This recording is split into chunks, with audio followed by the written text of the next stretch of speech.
Ai au te lei taia le au maunga loa. Ma au te tala le ta awhitua lua nei fua i le aso le ainga sasa umani. E mua mua na au leu le ulau niuna i le pale tua masanga. Na li liu ai le mna o sa tili alo le mali e toa. O te tā liu fo i ai papo e pe o le upu i le sao alo le tui fiti le vai maunga. La lea e mafuai o na o mua i tā le tawai e whai mato'o. Ai su lua le to'o. E whai matula e pe o le seunga ipo ifo alo le tui ahana. Mafua i sea. E mafua o na o le o te tu o le mamanu ma le paia o le atua silisili ese. Ua pau masa o ai le mea nei. Ai tainane fo i le whaavao te tui. O paia sau matao le kalesia i ona tūlanga whalupea. E iai ona futiafo tasi le aleanga o nganga i le nei tae ao manino ma le tutoa. I le ua paia ala. Ma mamanu manua papa. O le tō ainga. Ua te oto ai le atola au o le whiangainga. E utu vai ai le whautu ngā tangi a le kalesia. Na manatu lea. E le to tau sunu i na whaatia le malie. A wā o lea ua mapu e ma lo le whamoe moe sa lo loma. Ua whati manino fo i lea uma o mata matenga. Pei o le matanga sau o le tui manua ma le mali e toa. E iai o na lao i maota le lao lua fasile whainga. I le ava tuli ma le ava fafonga. Ono wala au atua i lea ma le nganga whaalo alo. O maia. Se o tātou wifo ma i o tātou puna no. E tātou tō lilu mau le li o le na whaia i tātou. Awa o le tātou atua la vaia. O i tātou fo i o le nua whanga ina ia. Ma le lafu ma moe o i lona a au. Se i o tātou te talo. Ma manu mai o ena le atua silisili e se. Ma baptiso mai e lo nganga pa ia lo mātou walo tātua ai. Ina ia le ngata ina tāu langa ola. Pa ia ma longo le leia i lau sila whaafafonga mai. Aia whaapale ina ai fo i oena le tupu au. I le mamalu ma le vi inga e whaapabau ona o Yesu.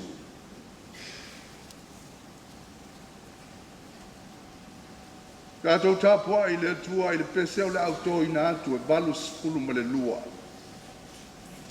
A batu i le tupu vi inga e tata o lana o le tono e a paolea e pa sino e a e wata pa o e watina ina e pipi le roa.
tātou whale talata I luma o le atua. I le te talo. Tātou wifo mo te talo I le atua. Malie pule whawhitai anga le lei. Awa oina manata. Mātou te aulia le nei asu. E le o lau pule ea, ma lau fina ngalo. Wa fotu ai malama o tau le leia. A wā pese aso mātou loto, pe ana whaia le au whangua ma le au ala whai. Lo mātou tūlanga. E I ātau tai le whalolo. Pei tai le li. Wa mātou pātu patia lo wanga le lei. A wā o lau pule lea. Wa mafua ai ona mātou la sia lau o le fōi le asa fōu. Ma tai mai ai lau e kale sia. I le whaawa wina o lana FONO TELE. E pei o na ala ele mafua ai le nei lua vai e soa. Lea wanganga I fo I lona whai ua. Tala le leia le nei aso. I le amatou mana tunatu lo loto lea li ie. I wawenga o loa lofa tu noa. Lea ua le itino ina watau lau o le wha moe moe. Lo mātou malanga mai atu nue ma mau. Ma le tāli mau o le tau la lata. O le tāli mau atu. O le usongo ia ke riso I Samoa nei. Ala na uia le vani monimo o wasa o le lau ele ele. A o le nei wa futi apu e tasi. I wawenga o loa lofa tuno.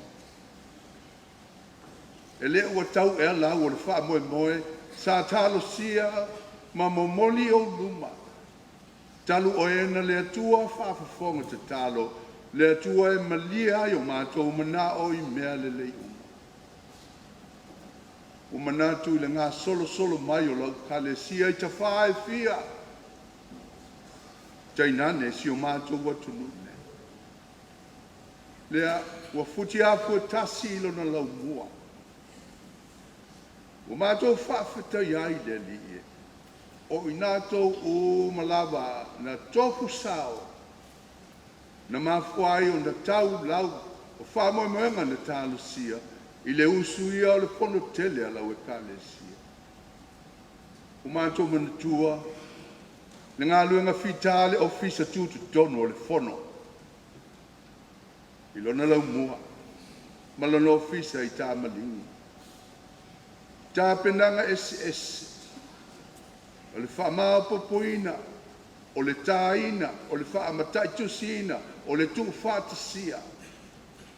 O tā penanga SS e o mai nei lava. Ina o ala le mafua I le FONO TELE. E le o malolo. Whawhitai lo lātou mā e le ngā. Vai malima I ai. Le nei FONO TELE ma ona tau alumanga. Mana tua foi, ma le loto whawhetai I o luma.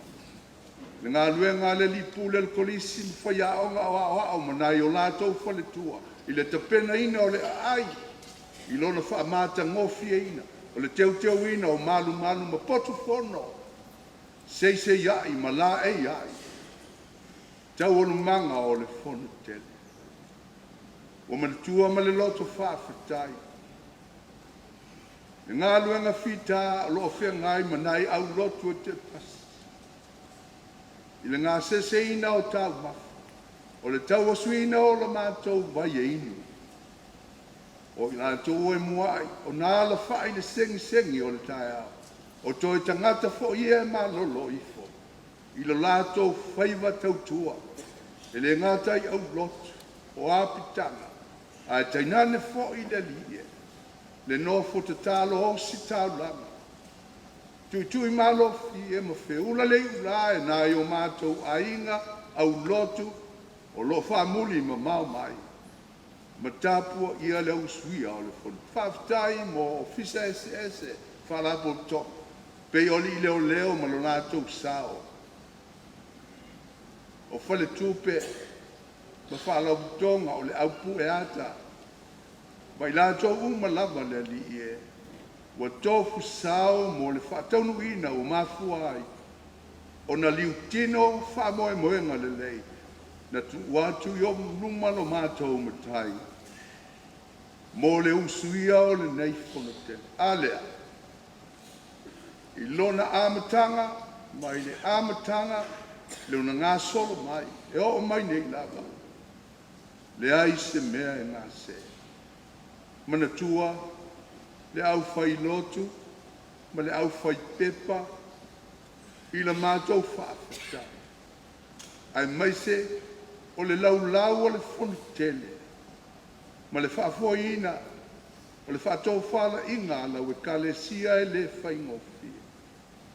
Ano wha komiti ese ma lau, ma lo lātou sao mo le whaamao popoina, o le nei whonu tele le lie, e vivi ia tuai o mātou loto I lo lātou ma e le ngā.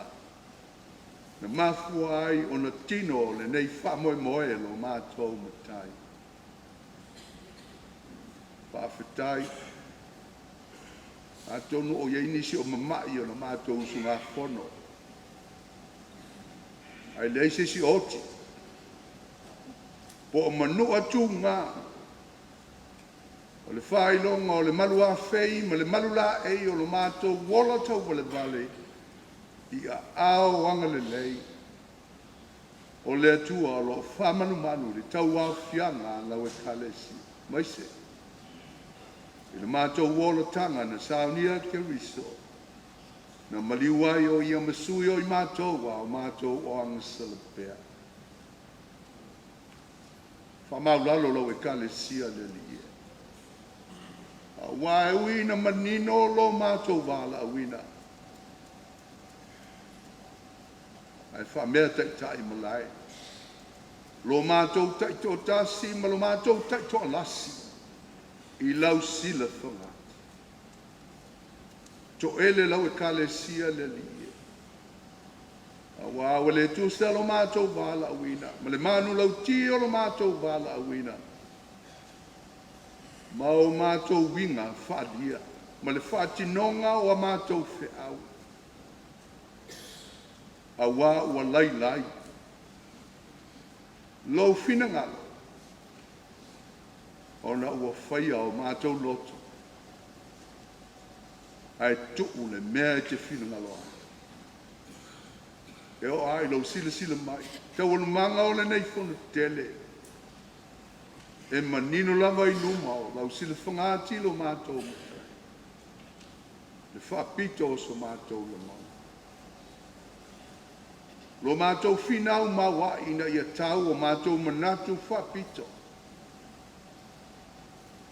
Le whatutu o mātou manatu. Ina ia manua le tasi ma le isi. E mai se lo mātou wola whau. E a whei le lei o mātou langona ma manatu whaadia le li.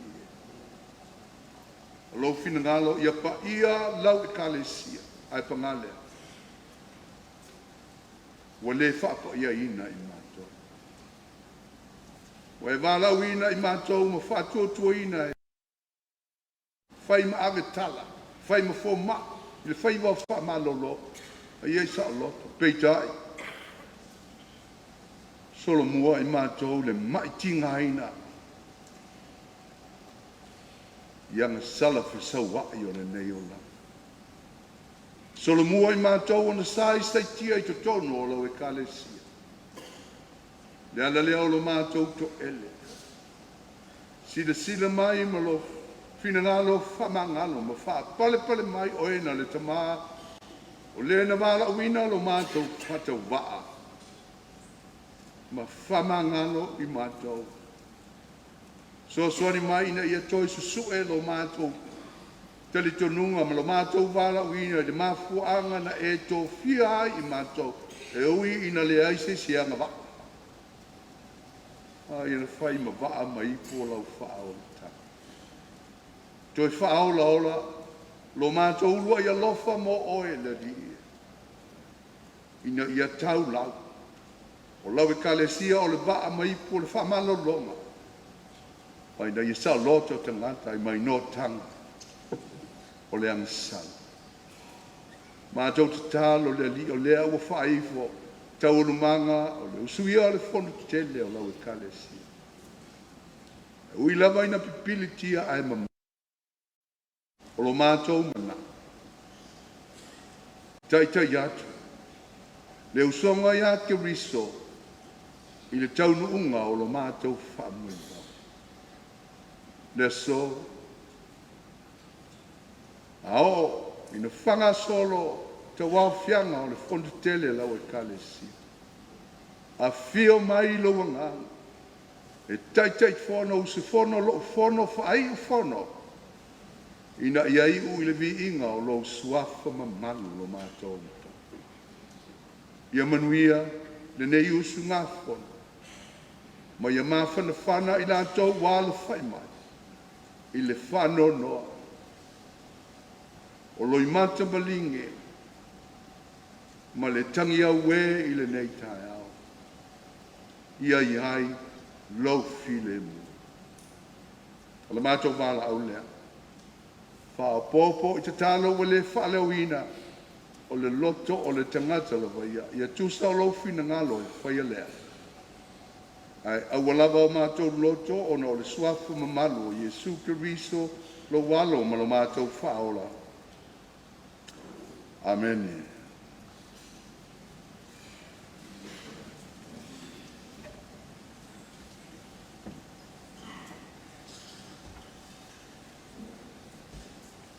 O le whaita wina o le awhionga whaia le atua.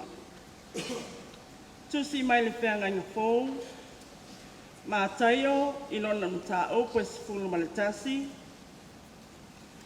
E a mata o na whaita wina mai le whai upo e lua sifulu e whaangata i le whai unga le mta upu.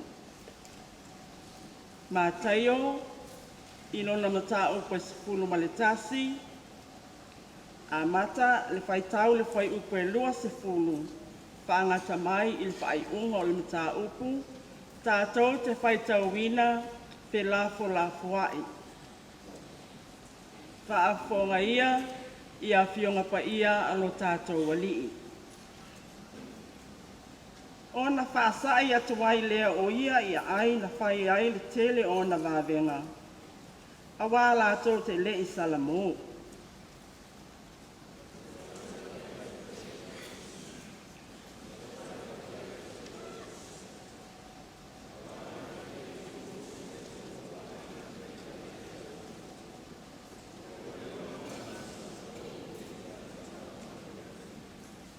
O lea o te whai atu ai i a te outou. E wheo lolo turo ma sai tonu i le aso whaamasino i a te outou.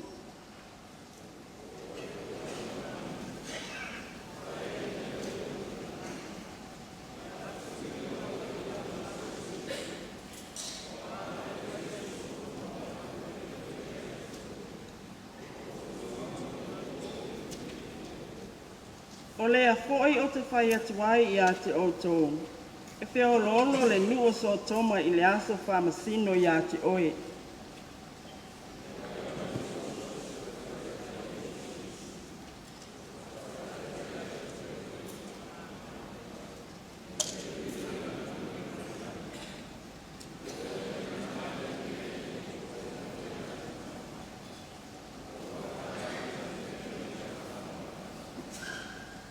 O lea lava, lo o tamae, a wā o lo finangalo lava lea.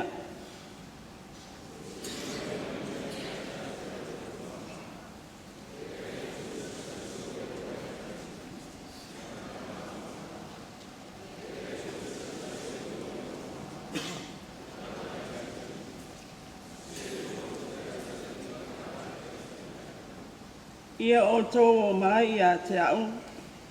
O tau uma o e tinga ina ma mawhatia i awenga. O hau fo i e manolo ai o tau.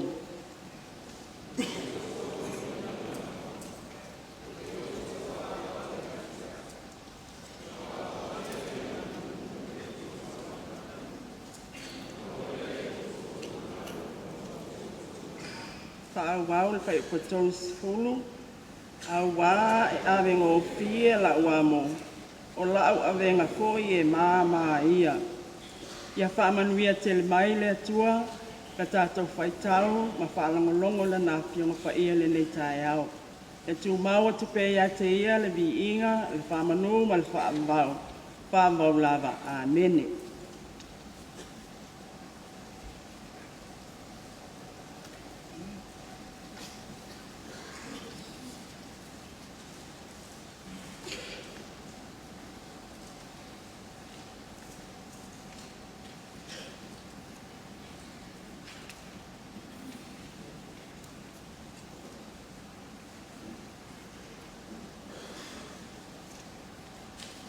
Wa au whaonga ina le whai upu e lua sifulu ma le lima.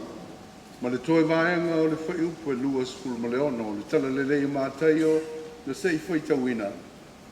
Le whawai ai mā whauwhaunga whaalea nganga o saunia i le suafa o le tamaa. Le alo ma le nganga sa. Whetala Yesu o te whawhitai a te oe lo ta mai, le li o le langi ma le loro langi. Ina ua e na ia mea ie papoto mai a ta mamai. A ua whali atu ia mea i tama vale vale. A ua o lo fina ngalo lava lea. O leo tua whautaunga o fionga pa ia le tua mo fasino i le nei aso. O le fina ngalo o le atua mo e le angaba. God's countercultural heart for the unqualified.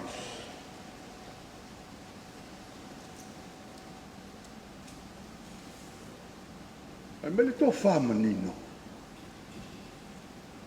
O tātou uma o whanau o le atua. Ai leo i tātou uma o ni ata li o le atua.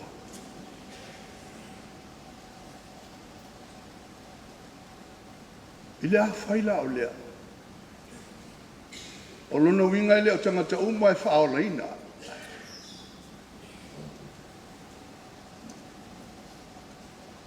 Ka whasilingia se tasi ti a kono lea o apsosoani o leisi au lotu. O whalongo li ua tulil whai whi au le tō au lotu. Ba foi sia. Ia meali. Ala ungo le tamalo toi o ana la uma. E tau tua i le mele. Ma tau te uma i le afi se ori. E. Soli. Ai ala tu foi se au fou. O le asa na tala. O le mea e tas. Ia. O le ala le esesea. O le esesea ma fo. O le mātou fwisi au le o tuki. A tā ua e le tamaloa le ana. So le te vai e kua i o le makua fia o le tamaloa. Pe a o uma le mātou o lotu le afi se o. Ia.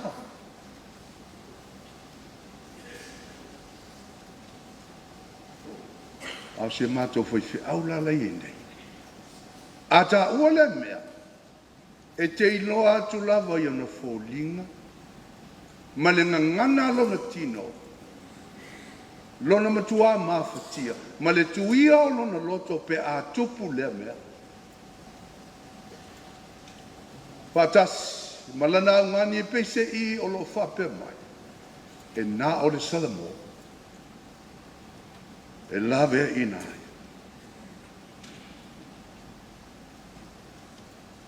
E leo se mea e tau amane ai le talangu. O tangata lo lotu malato o whaiane ma le ili tata.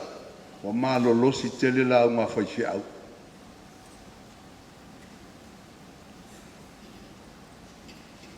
Wa ote tele le pule la ale au whai lotu. E me se lava la le wa ainga lau tele. I le matua to ta mai o i la tau ea a fia i ni a mionga mātanga. mani winga ino sia, le alo tau whaatonu ina e le lau.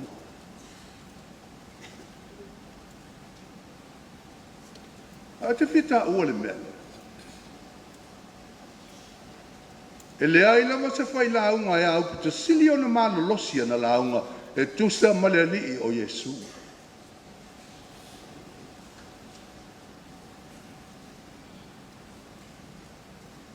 Se whai launga fo ina upu te tele ma whai tala soso. Se tangata fo ina a whai tala o. Se whai launga fo ina a ote tu sa o ma tau mua le alo.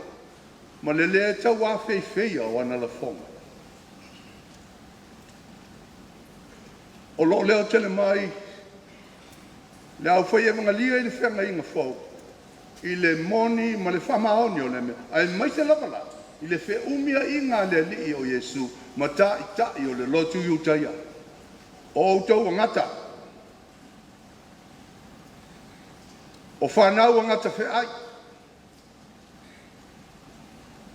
O utau whapilia le namu. Ai wholo paka kōr ka mela. O utau o tunga mau wha. Sina ina i whafo. A o te tono. O iwi o tangata oti. O nisina, mai le lasi ano no ai. O upu ana laonga, mana la fonga. Na ngai ai, leanga tele mai, ma le amio pa o papa. Amionga matavale, iona po lana ngaluenga. Ile o mātau atu nei. E le ngata i le malo losi, tu sao, le a feifeia, ana a fionga. A le mea foi o mautino, e le miliina fau, e le lia na a fionga, e fa tonu ai. Se mea amio le tonu, ma se amio mātanga. Ua fie fa tonu ina e leli. E le tusa malona fina. E mea la le na, lea alo fa sao luma nei e mea, tai o ilana tala le lei. E le o ta ua, o awa venga na whaia e le li, ia ai o ta ua, e le se mea o ta ua. Nā le mea tasi o mautinoa. O le tele i o wa venga na whaia le li, ia ai o ta ua. Ma le mea tasi sa au pito, o na mawhatia ma lango mia ai lo na whinangalo. E au ma piu ma se tasi se isalamo. A o se to tasi fo. Tainane o lea ua whaafafonga silsilo, militino tau tino, wa ai tino. E au ma piu ma se tasi se iano ane. Mai mātai o. Ona whaasai lea o lea li i lea. O i tālofa ia te oe koasini. O i tālofa ia te oe pete saita. A wāna whaia, i tūra ma saitonu wābenga na whaia ia te oe. Wa lewa ona salamone ia tala, ma le lefu lefu. O le mea lea. O te tau tino o tuai. E whea loro tūro ma saitono ia te au tau le aso Faamisino. O oi whai kapa Naomi, wa whae eina wo i le lam, ai la fotu ina o i le roi se o.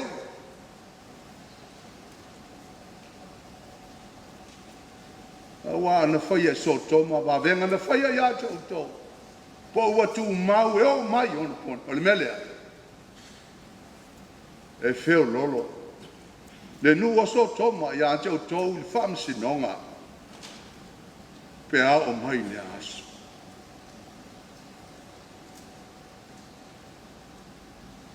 Le mea au na mana tu.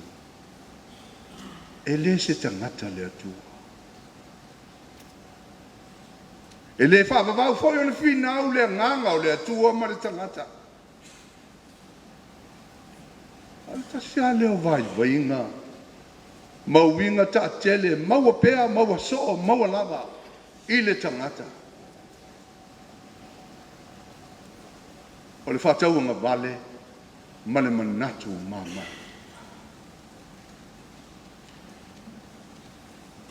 E maua auro, ai wha me melo i o taota. E tātia le lau le lei, ai fia sa vali lava i le ngawa.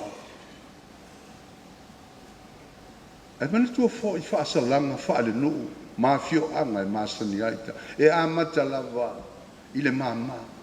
Ai wha solo ina mamafa, mamalo losi. Ai mai se lava. Pea lava o na wha auli uli tō le loto fatu. O le mea lava e te tau, o na mana tua pea aua ni ngalo.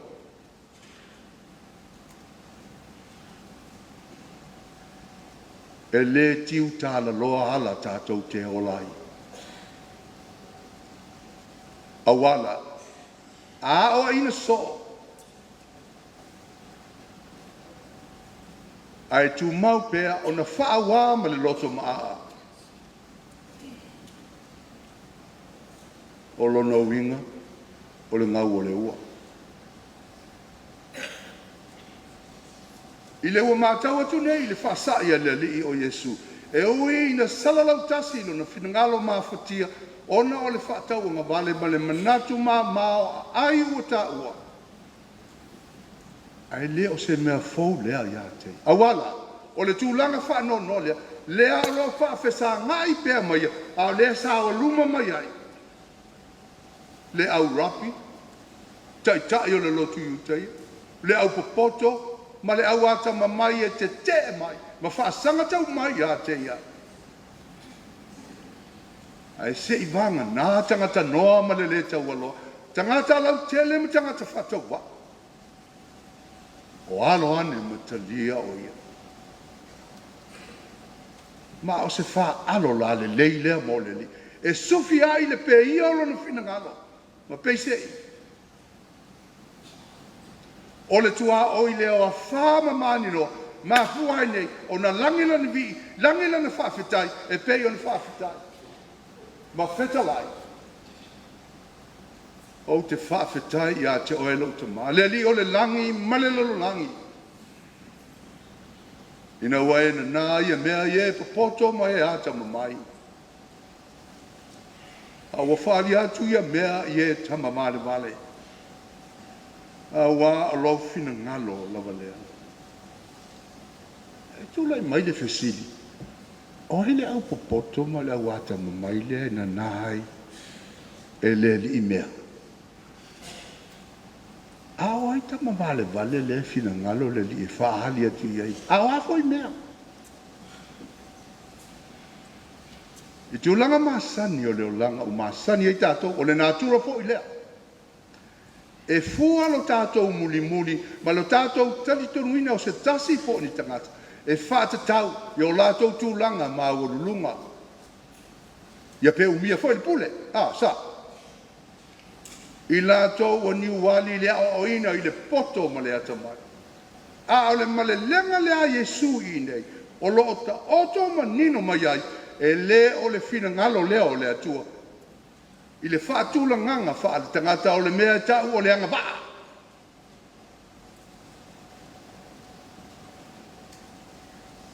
O sau nia. Ma filifilia e le atua tamaiti. Nei lo e popoto. Ma e ata mamai.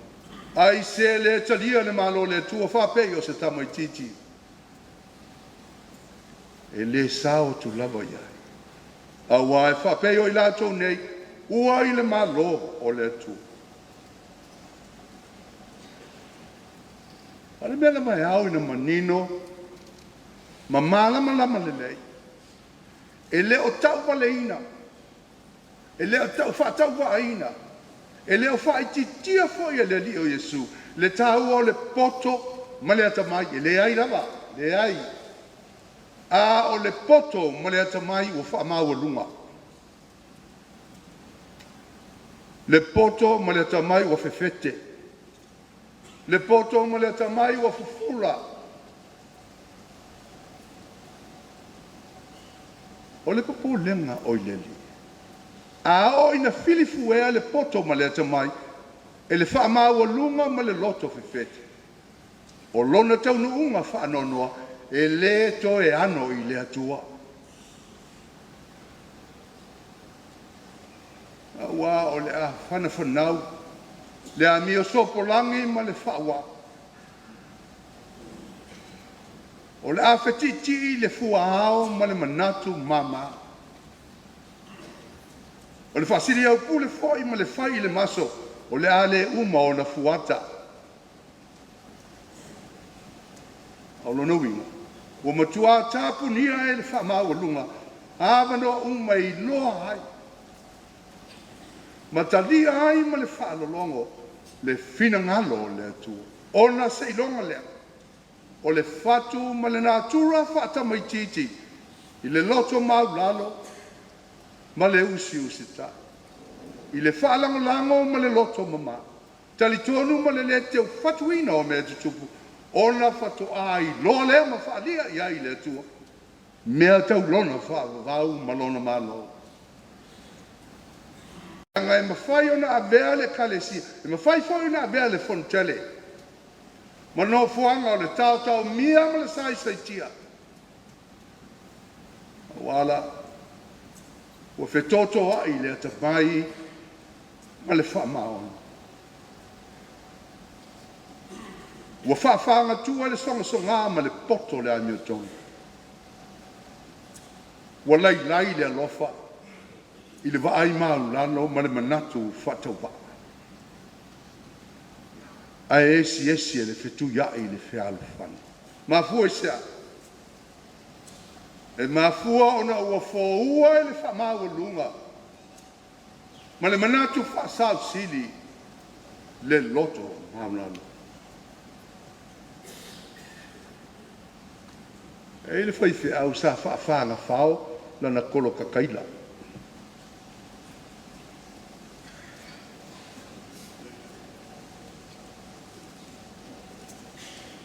A ola ina anu le whaiwhi au e asi lana au loto. O upuia na matua o a o le lei e le whaiwhi au o wale leo ina o la lafate. A sau tō se siwanga i mai le au wala o tawha. Ona e matua wala au leo tele. Wai afu! Wai afu! Wai afu! Olo le siasa whai atu le whaiwhi au lana kol kakaila. Le lei, ai le tawhale ma leo atu. A walu e asi la loto. Usu lolo leo le whaiwhi au le tae o po. O le tau wafi atua leo le tono le whale o le whaiwhi au ma mala au mani kopu kai. Wai afu! Wai afu! Ia koe li liu, li ai masisi. Fia tala ave na te la asia le wala au le alcohol kai. Nei ma sisi na fe. Olo le fia. Foi mai le fe au le na sisi. A fe mai lo le fe au le la fa. O te il fe al falo mai.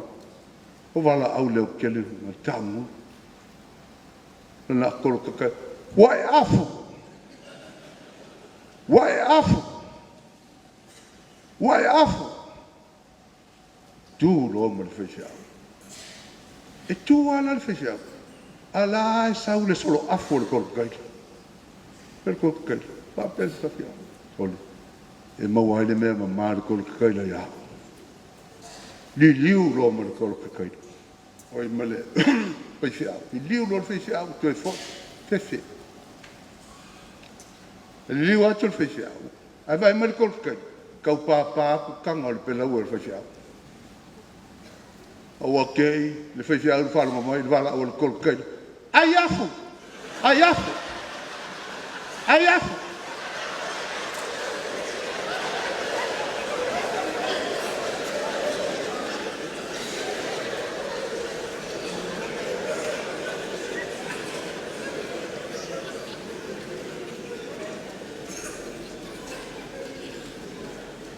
Te le fia tu le lo le si o le vala o le kol kai la.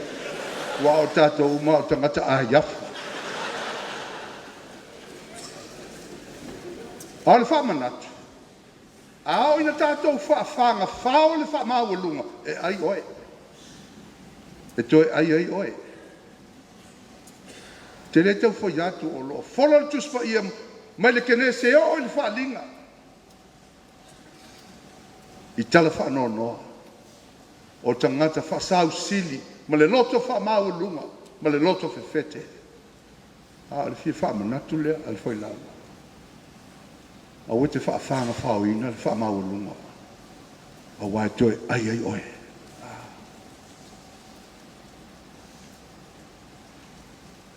La le li o Yesu. Wau a vatu le wha oa.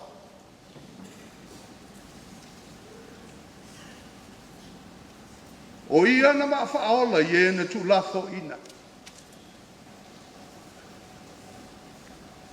Na toi to tongo ai wha moe moenga o e na mori tu wane i le ansala. Tā waso na whepula. O pipili o sababani. O e na longa noa. O wha lo longa. Wao la fonga fa fina talitane. Na toi fa fo isia ia ia le li lo la to malu fatanga taola.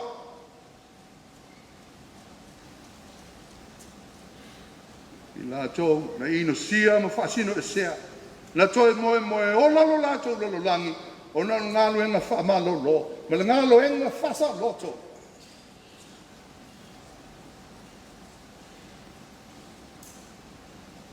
Aleli. O se lui tau alea. Mo le nei fono tele, ma le nei tau au fianga. Mo le kalesia, mo lo tātou taito tasi, ma lo tātou taito las. Ina ia to ilo le tupatoa, ma fili le manoa. I le tātou ngā luenga wha malo lo. Ma le ngā luenga wha sa loto. O malo lo sesi. I lau au loto ia te oe. O wakiri ai, ma kao mia. Mākiri ai o ngā maiki ngai. Ale o whai atu. Ua manino le mano lauti. Mai ana mua e o mai nei. O whamanatu o le fonte. A o le lui lea mo le au ave tala. O le lui lea mo le au sauni wha malolo. Malolo se si aoe. O sa o loto se si atu e. Le ala leo lo whaia. E ma whai ona vele kalesia. Ma no fuanga o le tātou mia man sai se tia.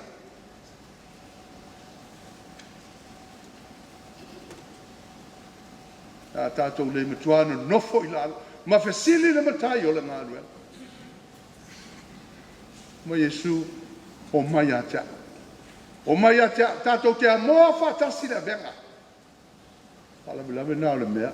Pai amo tō te siau o whai lo poto palo wha mau lunga. E nao pa o a mea tātou te maua. Leo pomoni ale. O le malelenga. Ale matai o le whiau. Ko te le ma whaia se me tasi pe au noa mau. O le amo e tau soa, whatasi ma tau au na amo ai le lalolangi. Ai lo whala ma Yesu mai tātuk mai. Ato wamo whatasi la wamo.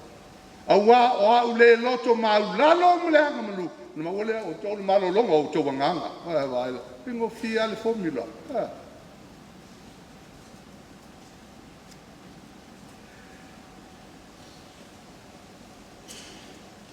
Tātou langona leo te whamaula.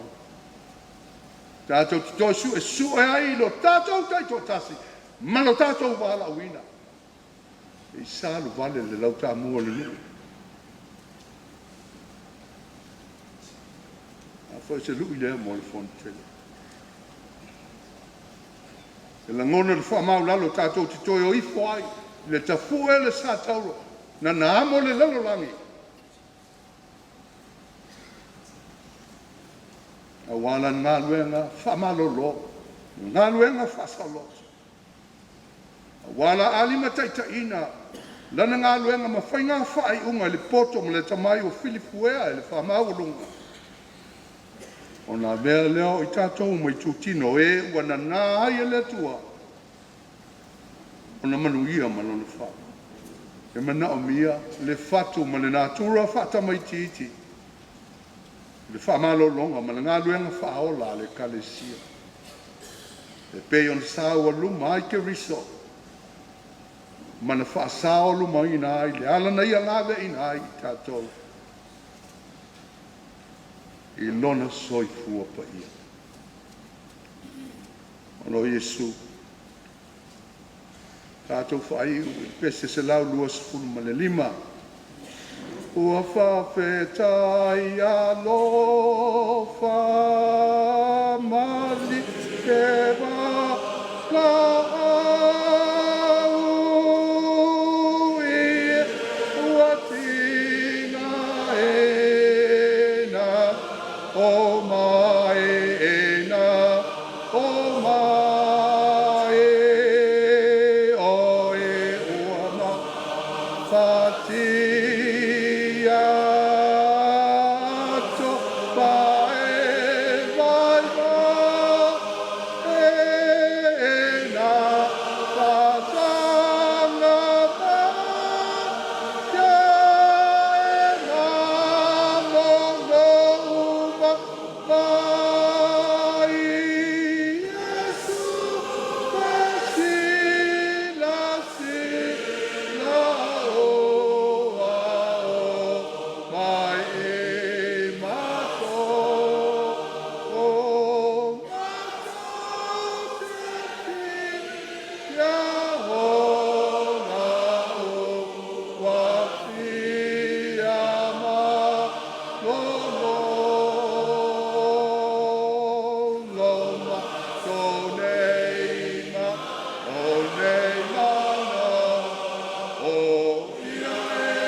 Tātou whai ule te tālo. Ao le manuia, o le filemu, ma le loftuno le atua tolu tasi le tamā le alo ma le nganga pa ia. Iei lunga o le nei FONO TELE. Mai lunga o le usonga i ake riso i so se tuli manu o le lalolangi. I nei o na po se iao i le whāvavau nawa. Amen.